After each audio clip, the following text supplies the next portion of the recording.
Fala galera, hoje eu vou falar da lesão do Tyrese Haliburton. Vocês conhecem esse cara? Tá na final do NBA agora e ele machucou no jogo 5, se eu não estiver enganado, e teve uma distensão na panturrilha. Vou falar um pouquinho sobre isso, tá? No jogo 5, o Haliburton ele teve uma distensão na panturrilha.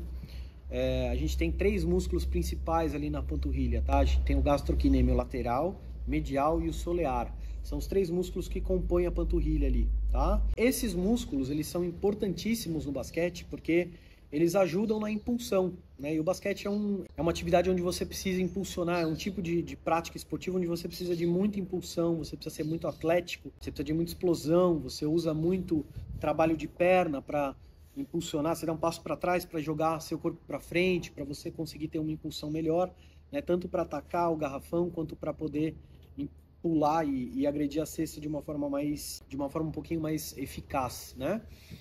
E o Haliburton, ele machucou exatamente uma das musculaturas principais que o basqueteiro usa, né? Que o jogador de basquete usa.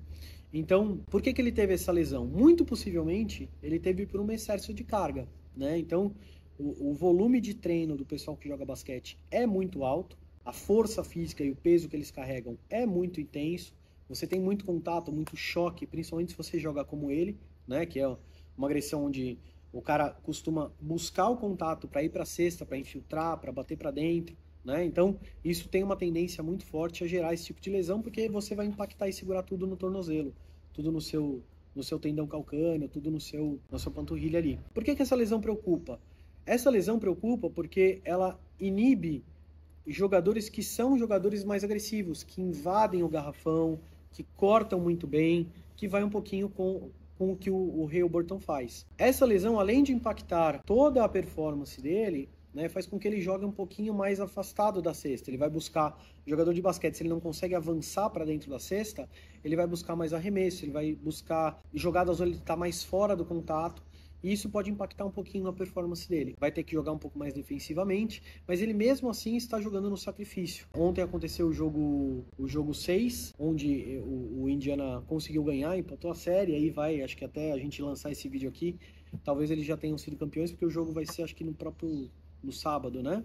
Por que é impactante, né, essa lesão? Para pessoas mais comuns, tá? Pessoas que estão um pouco mais velhas e tal, essa lesão, essa distensão da panturrilha, ela pode ir por caminhos muito complexos, né?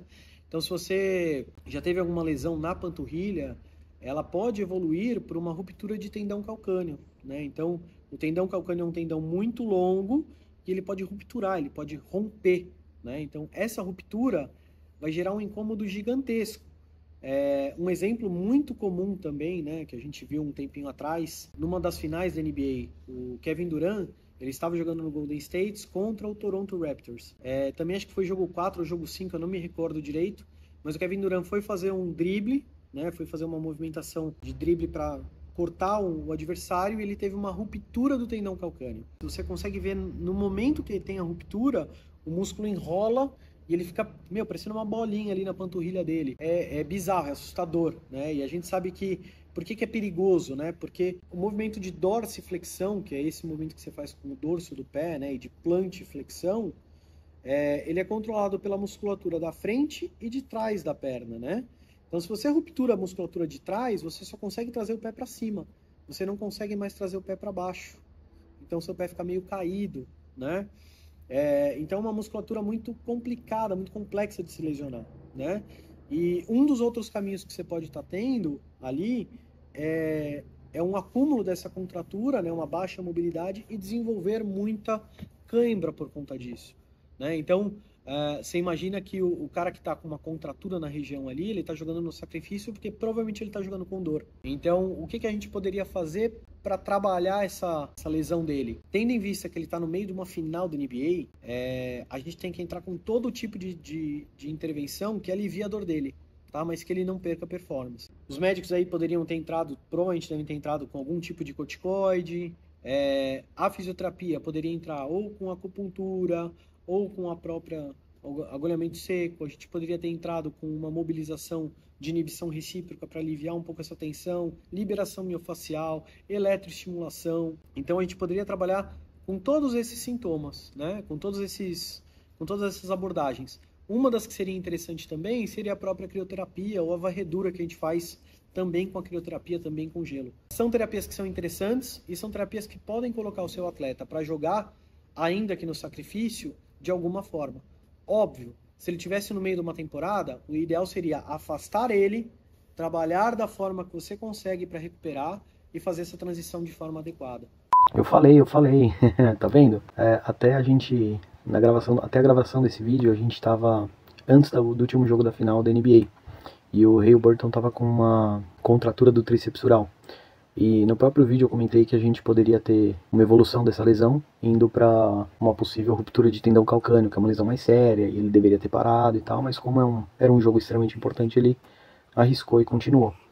E acabou que no último jogo da final, ele acabou tendo a ruptura de tendão calcâneo, acabou tendo que sair e não conseguiu continuar jogando, né? Então, infelizmente, o Indiana Pacers acabou perdendo o jogo, muito porque o Haliburton era uma peça importante, fundamental ali pro time. Só que, até em entrevista, ele mesmo comenta, cara, ele trabalhou a vida inteira para chegar numa final da NBA e é o título que muda a vida, que muda a carreira, que agrega muito ali a carreira de um determinado atleta. Então, nós, como fisioterapeutas, a gente precisa interpretar isso como uma necessidade, né?